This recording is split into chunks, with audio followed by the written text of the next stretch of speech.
Welcome back, everybody, and welcome to the participants from US. For you, it's early morning, maybe it's 6 o'clock, it's 7 o'clock, it's 8 o'clock. And that's why good morning to the US. I'm going to invite you to travel into the future. It's now 3:24 p.m. in Germany, so we already had a lot of speakers, a lot of content today, and I want to tell you what you missed, unfortunately. So the first thing you missed, it was an incredible speech of Jörg Köck. Can you please stand up just to say hello? Hi. And he told us why negotiations have more potential than you think. And he introduced already a little bit of his special something he brought to us. I'm not going to tell you what it is because in 45 minutes he will tell you himself what he has created for you. So this was the speech of Jörg Köck, and then we learned about the growth mindset and why it is important to change your mindset to be successful in negotiations. Then the next thing was not only about the mindset, but the balance between mindset, methodology, power, and courage, and why it helps you to have the balance between believing in yourself and still facing reality. Then Andreas Frey was talking about the triangle of dependence, independence, and the interaction of dependence and independence. Yes. Afterwards, we were taught about the sales process and which different points you need to consider while going through a sales process. And the last speech before we went to lunch was mind over matter and why anxiety is holding us back and our old beliefs are holding us back in being successful in negotiations. And now we have a very, very, very special guest with us. His name is, I trained it today a couple of times. His name is Toroa. He is a Maori from New Zealand, and he was raised in a very, very traditional way. He is deeply rooted in his traditional culture and is here for you today to build the bridge between tradition, the travel back to the past, and the travel into the future with AI. He is not only somebody who can close the gap, but he is also an artist. And in his tradition and in his understanding of the world, it is important also to bless all the art he is creating with the ocean to get the pieces, the art pieces, to surround them with healing energy. And this interaction between the dependence and the independence of humanity and nature is the ground-laying mindset he has about negotiation also, because he says that for negotiations, the most important thing is that everybody wins. Toroa, please come on stage. Thank you. Mm-hmm. Thank you. Mm-hmm. Thank you.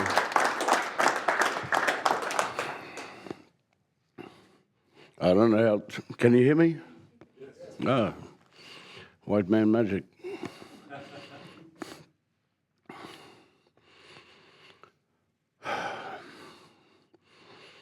Kia ora rā tātou. Kia ora koutou katoa. Ngā mihi aroha kia koutou.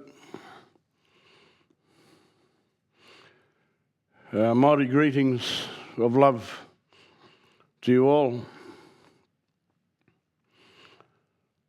I've done thousands of these things and I still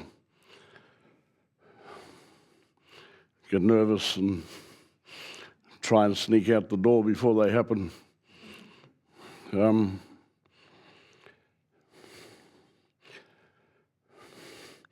ora e hoa, mo tēnei hui. Engari, kia ora koutou katoa, mo tēnei hui. Thank you for the invitation. And thank you all for allowing me into your space. Ngā kai kōrero, I mua. Tēnā tātou.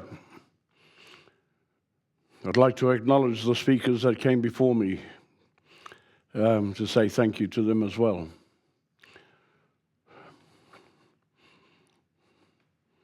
I'm the first Indigenous man to do what I'll do next, which is mo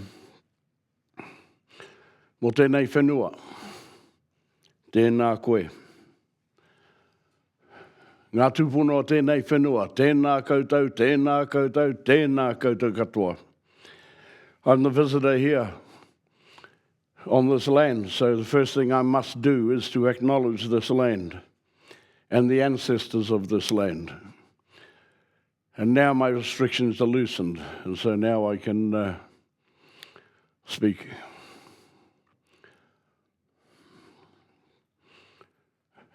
Takawainga, negotiation. We negotiate every day of our lives and progress from our childhood through negotiations. But in my culture, and I'm talking about my ancient culture, not the culture that's here today, because I was raised in our old way by my grandmother and my 6 elders. I was the first surviving grandchild, and according to our traditions then, that grandchild is raised by the grandparents and becomes known as the record keeper. And everything to do with my culture is passed into that child.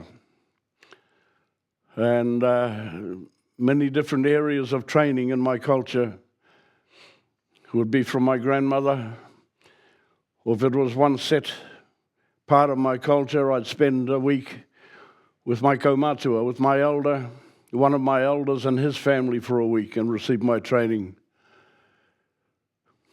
And so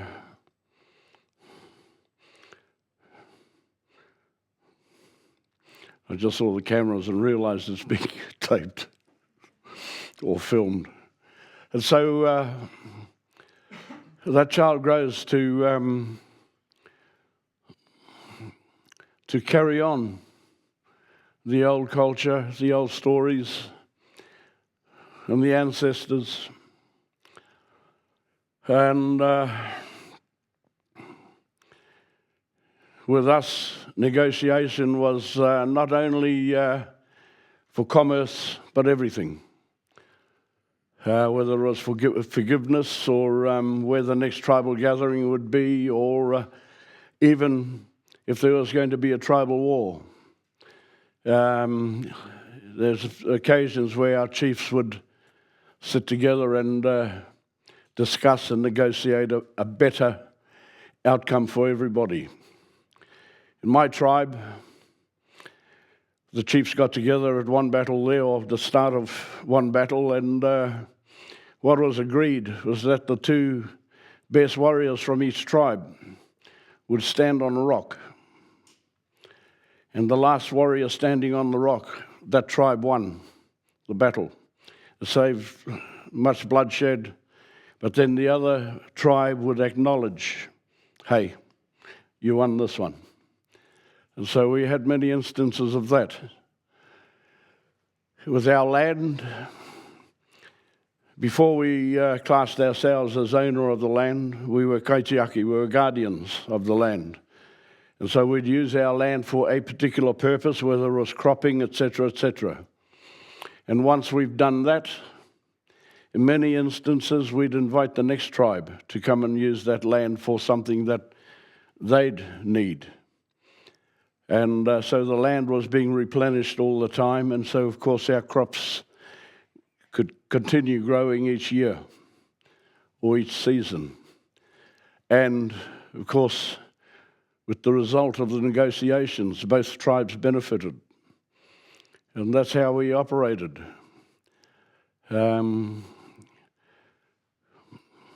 It was more for the benefit of everyone than the individual. And in our leadership structure, our leaders would move to the back. If we had a great victory in battle or overcome a great challenge, our leaders would move to the back so that the tribe could say to each other, didn't we do well? Weren't we great? We overcame, we. And that's how our great leaders were in those times, so that the whole tribe could celebrate whatever benefits or treasures or victories came to the tribe. Our leaders never said, I led you into this, aren't I great? So that's how we were. And the purpose of my visit here in Europe is everything we carry is in our DNA. And so if we go back far enough in time, all our ancient cultures would have been pretty close to being the same. And it's to, I'm here not to teach, but to share my culture, and through that, for other people or other races to reconnect with their own ancient culture, which is very strong here in Europe, and I feel it. I drive everywhere in Europe. I love driving here, and of course I have beautiful experiences and feel privileged that the land in Europe allows me to feel it, feel its energies. So negotiation, you know, it could be partnerships rather than the word wedding, to bring couples together or to bring tribes together even. Negotiation was always for a positive result, but a result that was good for everybody. And I'm happy to take questions through the talk if you want, okay? And don't be shy. So that's... sorry, that's what I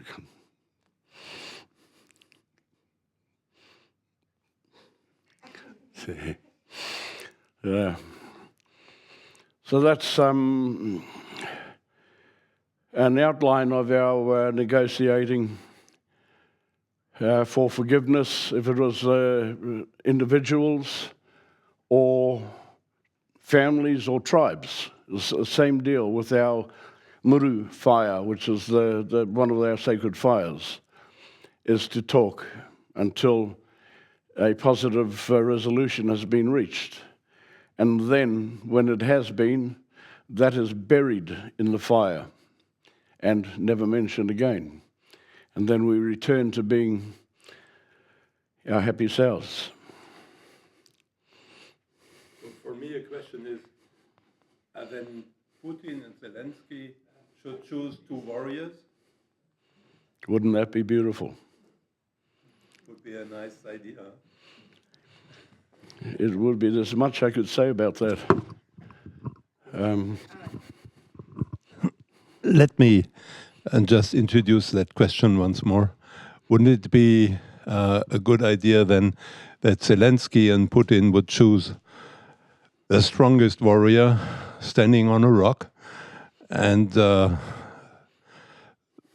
they would probably find better solutions then, or the other one would have won. But how does it come that this mindset vanished? even in your culture, probably. I don't know. That's just how we were.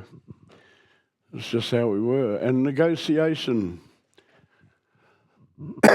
excuse me, as I said, we negotiate every day of our lives. And negotiation, the results is confidence.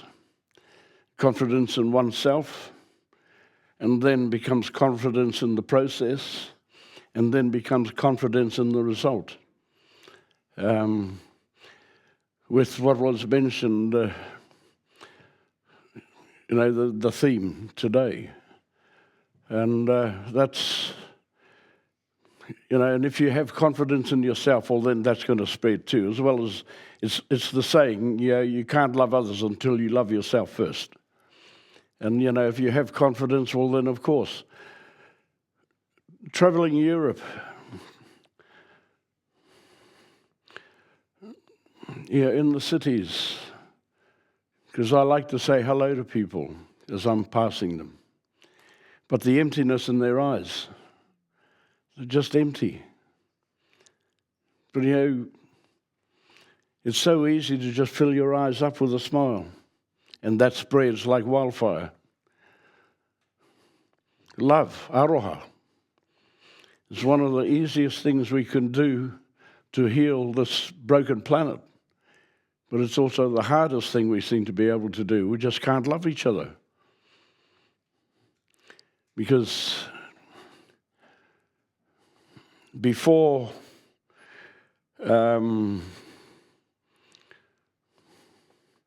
when we were in our ancient times, I'll just keep it like that, we had many different dimensions of love.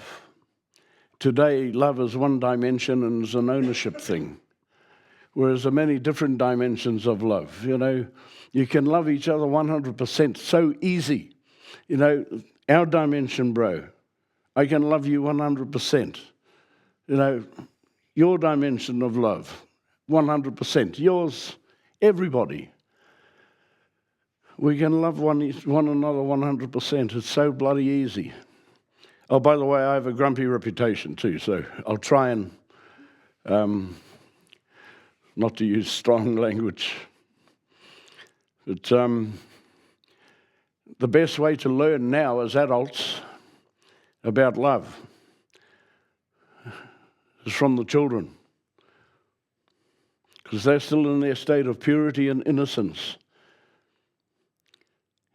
And the animals, because the animals don't lie, and their love is 100% love. And if you love nature, nature will love you back, instead of what she's doing now, gearing up to punish us. We have a saying, ko au te tai au, ko te tai au ko au. I am nature, nature is me. And now we've separated. Now when we talk about nature, we're talking about something out there, instead of something joining us in here. I grew up with nature in a little village of 300 people. We didn't have a doctor, we didn't have a dental nurse, so my medicines were natural medicines. And with my culture, much of our medicines come from the ocean as well as the land. And there's very powerful medicines there. And so as a child, if I hurt myself playing during the day or cut myself, I knew what to do, or which plant to get to fix it. Or to ask a spider for its spider web, ask permission, get its spider's web and put it into the wound and tie it. And the next morning it's just a thin white line.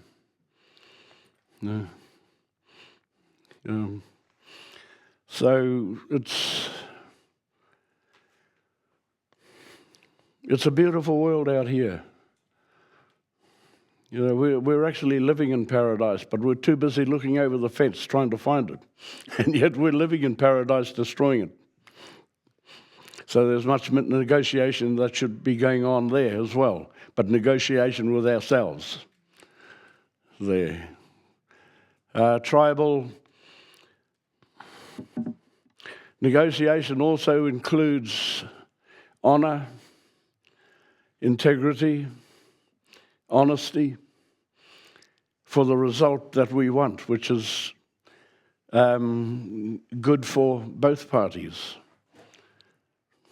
And then, of course, I'm a simple man. I'm not an accountant or anything, but I'm sure that would contribute to a great economy, local economy. You know, wherever I am with my workshops, with the lunches and everything, I always make sure we buy from the local restaurant or cafe so that we're contributing the money to the local economy. You got that thing on, bro, so I'm happy if you want to talk.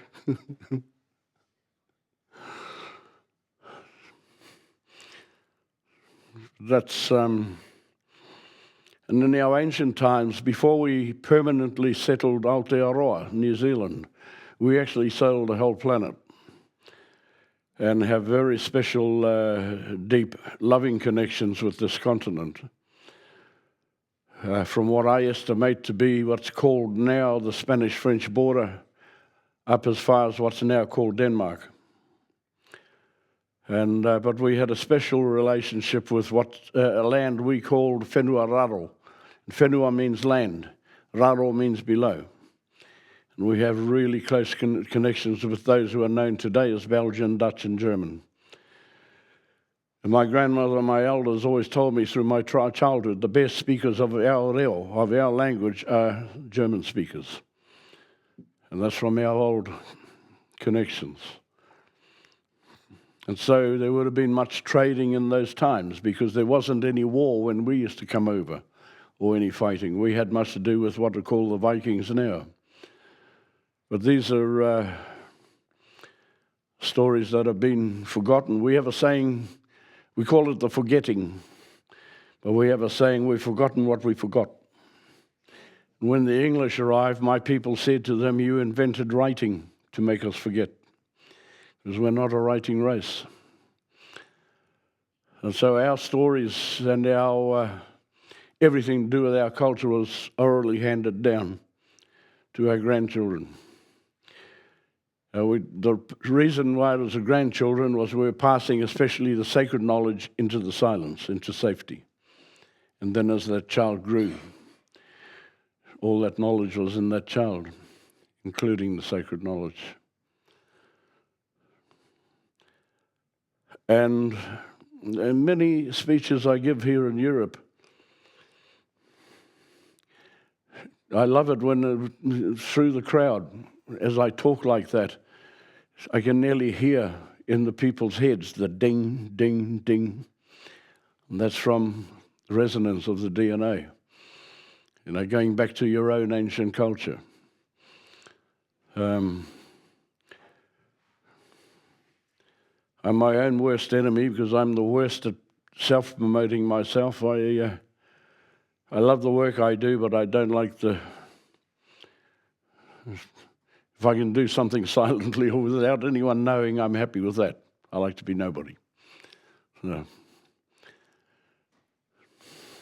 but,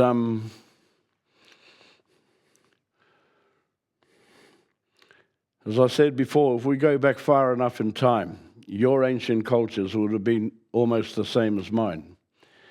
My Mayan brother, whenever we talk, because we don't see each other very often, when we talk, we just want to keep talking. And the more we talk, the more he says, but we do that. I say, well, we do too. But as we continue our talking, we can feel ourselves getting closer and closer together. And the ancient tribal energies on this continent are unbelievable, to me, personally, and I can feel them. I'm not the first Toroa to walk this planet. I'm the second. My ancestor Toroa was the chief of our canoe, and he walked this continent before me 800 years ago. And so, yeah, nothing's new. But then nothing's old. Because when he walked here, or this continent, I was here too.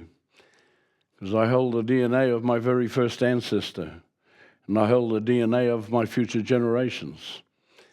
And so when he first set foot on this continent, I was with him in his DNA as one of his future generations. And as our saying goes, to know our future, look to our past. And myself personally, your nature out there is unbelievably alive here in Europe. I love it. I really feel it. And the first time I stood above the Atlantic, the power that was coming out of that ocean just brought tears to my eyes, because I haven't felt that for a long time, because the Pacific is very sick. And so over here you have so much beauty, so much beauty.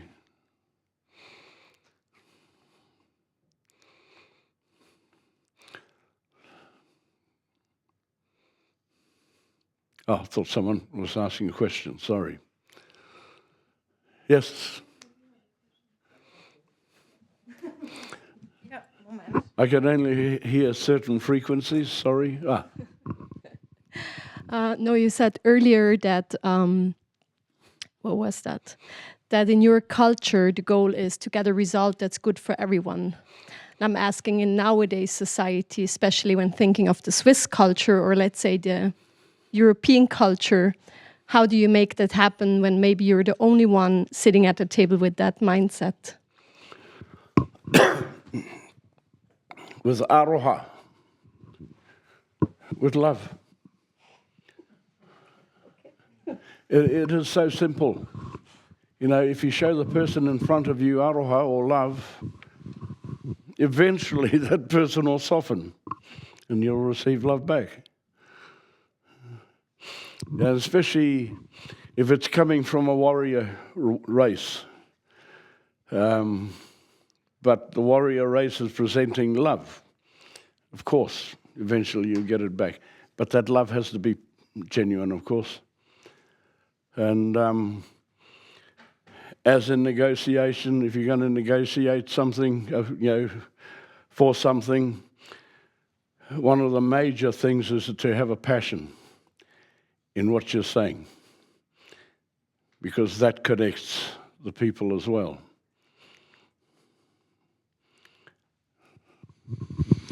I love it so much how consciously you talk about love if you talk about negotiations. This is so brilliant. It's this bilateral thing, and we have to come to conclusions which are better for all. And my question now is, and this is probably the same question as you had, we have in this modern economy, in Western world or where, we have this concept of competition. Exactly.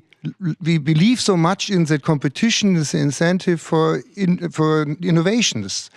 But this ends up in negotiations which are very tough, because one side is then in competition with alternatives, and the other side can say, yeah, no, if we don't love us, I love another one.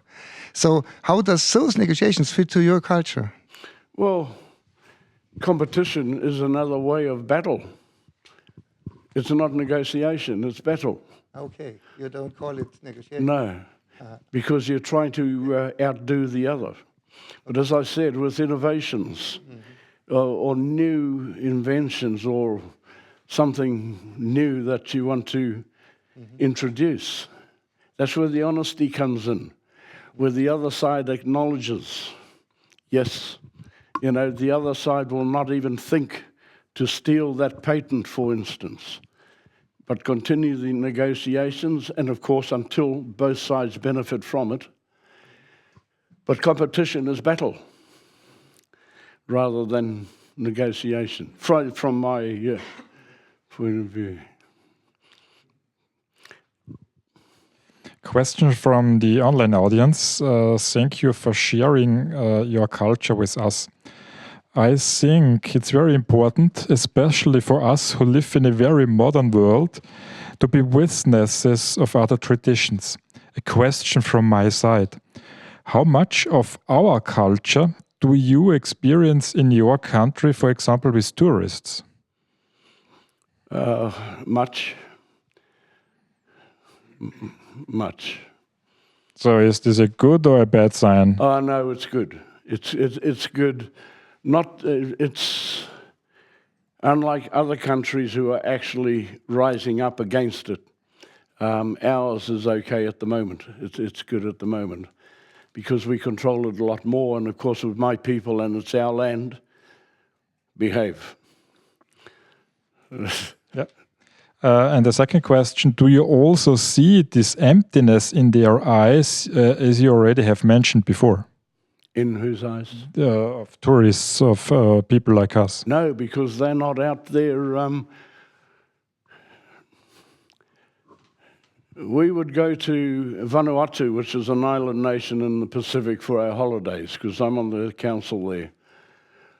And the tourists that would arrive for a week's holiday, yes, empty, but it would take them 2 to 3 days to actually get into the holiday mode, and then by then it's ready. They're ready to go back to work again. And so, those empty eyes come from the pressure of everyday living, I believe.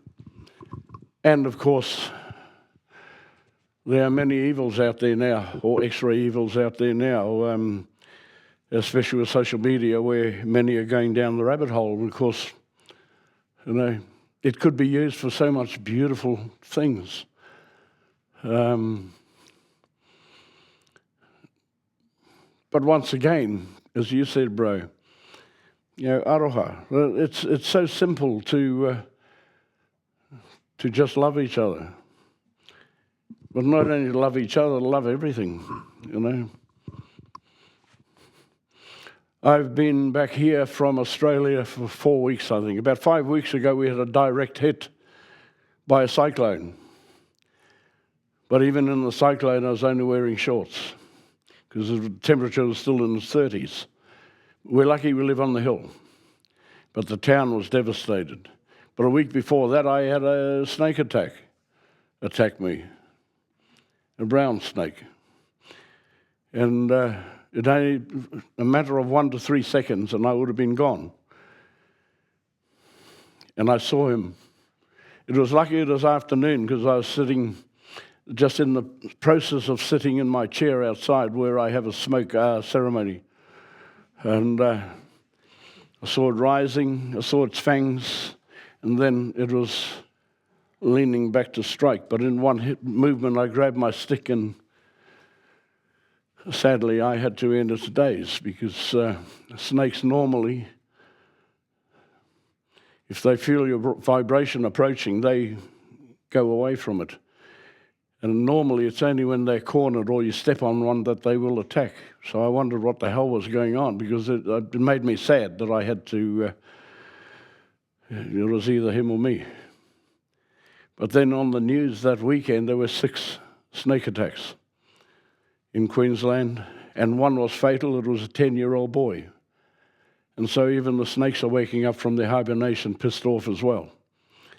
So, from loving the animals to having to do something drastic to save either him or me. So I made the choice.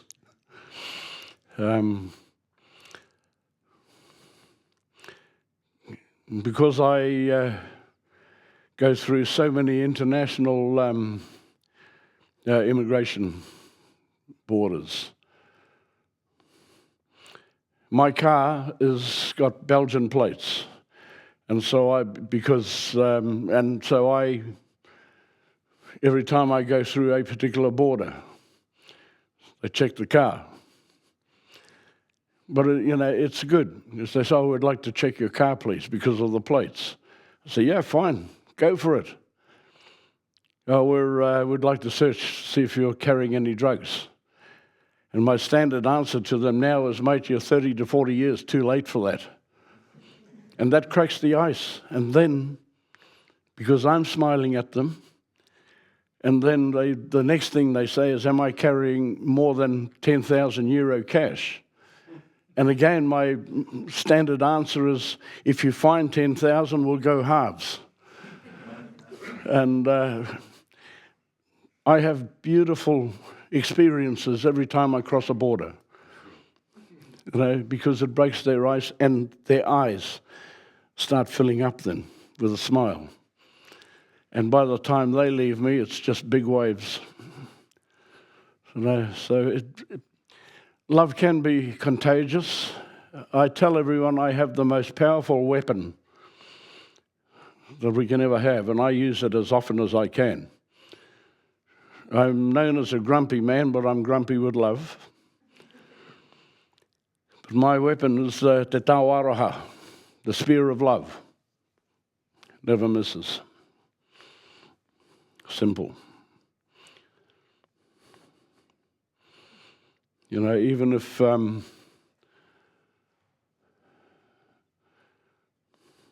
even in what could possibly be bad situations, beauty can come out of it. I don't know how much time I have. I'll give you my grandmother told me this story every day of my childhood, so I'm trying to pay her back. And I can give you a perfect example of love. My grandfather was Irish. That's why I'm so little. And the Irish workers were building the roads in our tribal area. And in those days, wheelbarrow and shovel. And my grandmother got a job as a cook for the Irish workers. And this is a true story, and I heard it every day of my childhood. And the first meal my grandmother served was to the man who's to become my grandfather. And he looked at her, and he said, "I'm having no black bitch serve me." And so she grabbed the plate and the food and smashed it over his head. And naturally, they fell in love. And they were the love of each other's lives. And what I point out is the beauty that came from a negative of racism to absolutely pure love. He gained respect in the tribe. And apparently I was like him. Over there, rugby is our religion. And if I didn't come off the rugby field bleeding, I didn't play good enough. And my grandfather was the same. He'd be really upset if he wasn't bleeding. And so, again, aroha, love. And to hear those words from my grandmother, "Did I tell you how your koro and I met?" Oh my God, here we go again. So it's, we were taken to, my family and I, to Paris to a moving art exhibition. Cézanne apparently is a famous painter. But his art was moving on the walls and the ceilings, and everybody was sitting on the floor or lying on the floor. And I was lying on the floor, and this little, it must have been a 3-year-old boy, came running up, jumped on my chest and lay on my chest and just hugged me. And my first thought was panic, because I thought, where are your parents, my God? But then my heart just absolutely melted, because this little boy was just, and his father came up laughing and took the little boy back. Then the little boy come running back again a few minutes later and did the same thing. The father just left him alone and just lay on my chest. Yeah, that's pure love from a child. But the child and the animals are like a butterfly. Butterfly is very precious to us. The closer a butterfly gets to a person, the more trustworthy that person is. And it's the same with children when they're in that state of purity and innocence. And people in New Zealand, Australia, and Europe, it didn't take them long to realize or to figure out, whenever my name was mentioned, instead of panic, bring the children. Grumpy doesn't exist. And even if it was for this I'll drop everything for children. Sorry, I have a question. Yeah. It sounds like you have a very peaceful and lovely life. Are there... No, that was the question. Are there any challenges you face? Oh, yeah. Where are your biggest threats with life? I always say I experienced the pain and the sadness in the first half of my life. And now I'm experiencing the love and the joy. Because I'll try and say as much as I can with the cameras rolling, but I had a very brutal childhood. I'd spend one weekend a month with my mother and her family, and I just experienced brutal bashings. And that's why today I can tolerate more physical pain than a normal man, because I never let him show I was hurting. And he didn't hit me like a child, he hit me like an adult, bang. But then I thought that was, and I never cried, I cried inside. But I thought that was normal, because I had my balance spray. I'd experienced that, but then I'd go back to my grandmother and my 6 elders and experience pure love from them. And so I had my balance. And my 6 elders had been through 2 world wars, and they were tough men. And we were originally a matriarchal people. And the reason I'm how I am today is because of my 6 elders. Because no matter how tough they were, all I experienced through my childhood was the pure love and respect they showed to the women of our tribe. And growing up in a tribe, every elder was my grandmother and grandfather. And every child in the tribe was their mokupuna, their grandchild. Every adult was my mother and father or uncle and auntie, and we were all their children. And every child was our brother and sister. And that's how I grew up. But we, as children and as a tribe, if my grandmother wasn't there and I needed disciplining, well, then they had the right to discipline me. And unlike these days, it was discipline. Because any idiot can tell the difference, should be able to tell the difference between abuse and discipline. But if we misbehaved on our marae, our ceremonial grounds, the uncles would tell us off, and we'd cry. But then the uncles were the ones who'd, "Oh, I'm sorry I made you cry," and hug us. But if we misbehaved and the women told us off or disciplined us, we'd cry and run, because we were more afraid of the women than the men. During our haka, you heard of the haka, our war dance? Well, the haka that we went into battle, which is haka peru peru, we have different types of haka. The warriors would perform the haka for the tribe first, for the tohunga, the chiefs, and the tribe. And if it was silent at the end of the performance, the tohunga would see that as a bad omen and say, "No, you can't go and fight." But if the warriors were giving a powerful performance, the women would start their haka at the same time. So you've got 2 haka happening, and the women would start advancing on the men with their haka. And it was the women saying to the warriors, "Good performance, go and fight." And that's... But, there was no negotiation in that. That was go.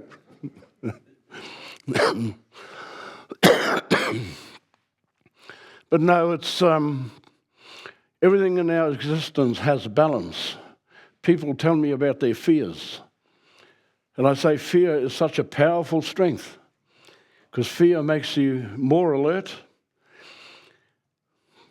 But then fear brings the balance into existence. Fearless. You just have to turn your head to the fearless. Pain, joy. Growing up in the tribe, if one person felt pain, the whole tribe felt that pain. If one person felt joy, the whole tribe felt that joy. Because everything comes from one. You have one man, and then you add one woman, becomes one couple. And from that one couple becomes one family. And from that one family, another one family appears. And then all those individual families become one community. And as the communities increase, all those communities become one sub-tribe. And from all those sub-tribes, we have 13 sub-tribes. From all those sub-tribes, one tribe appears. Simple. And so from the one, you can get unity and love. Sorry.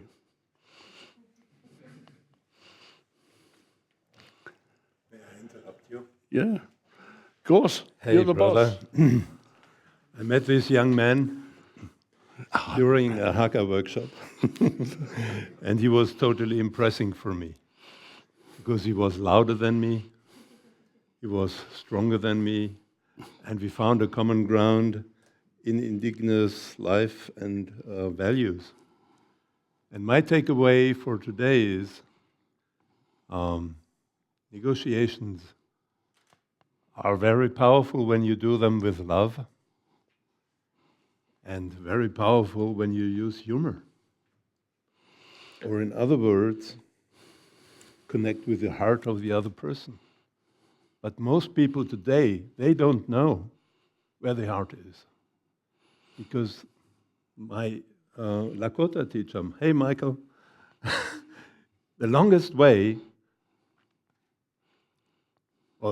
between brain and your heart, the longest way goes around the world, and it could be the shortest way. For me, I want to overcome this gap between this old-fashioned way and this way we are doing today, because we are destroying ourselves. We are destroying our communities. Believing these other people to overcome others would be strong in competition. Because when you look down, evolution is consistent of cooperation. There's nothing to do with competition. It's about compassion. Yep.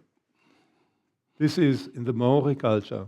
This is in the Lakota culture, where I had the honor to know a little bit about it. So for me, introducing him, I didn't know what he would talk about. But I knew it would be great for us. Because probably you expected something different. In the very moment, in the very beginning, I thought, well, you were feeling uncomfortable quite here. But then I really could sense talking about Aroa was making him strong again. Talking about humor. And these are the principles that are necessary to bring back to our businesses. Absolutely. Talk from our hearts, not from our mindset only. And then it could be that easy to overcome these gaps. Thank you, bro. Thank you.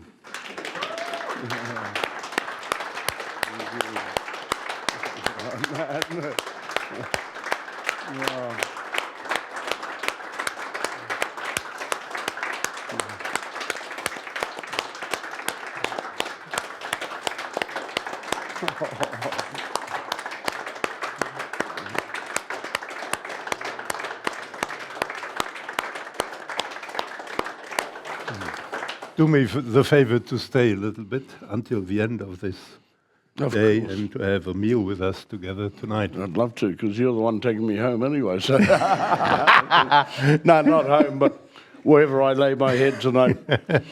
May I just ask what you said? We're also destroying whatever future we can give to our children. You know?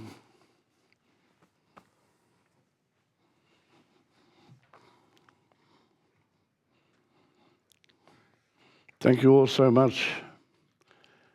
It's not the uncomfortableness. It's just a me thing. I don't like the attention.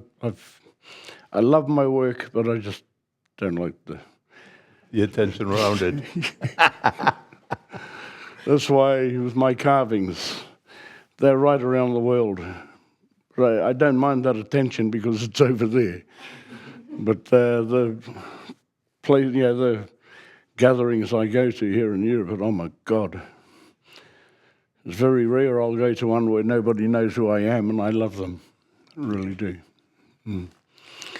So thank you for allowing me into your space, everyone. And meeting beautiful people since I've been here in this short time too. And to be able to talk rugby.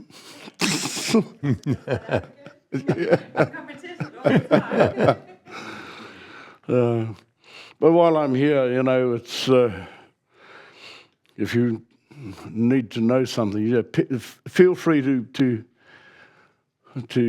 ask a question or anything. That's what I'm here for. And thank you for inviting me, bro. Of course. Yeah. And pleasure. Thank you for coming. Oh. Yeah. Well, I had meat today, so I'm happy.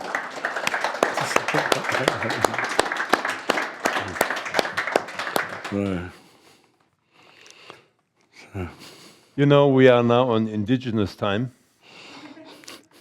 It's not a Swiss timing right now. Sorry for missing that out. Swiss timing. My friend, because it was suggested I catch the train here, not to drive. And so my friend dropped me at the station in Altendorf. And then she said to me, if a train comes at 2:21, don't take it. If a train comes at 2:33, don't take it. If the train comes at 2:34, that's yours. And she was right, the train arrived bang on 2:34. Wow. Swiss are unbelievable. Even the German Bundesbahn could learn from them. Take away the man-made borders, and with it just being one land, Switzerland, Austria, and Germany, I just absolutely love it, and the people. So anyway, I talk too much. Thank you. You're welcome. Hey, Toroa. Thank you.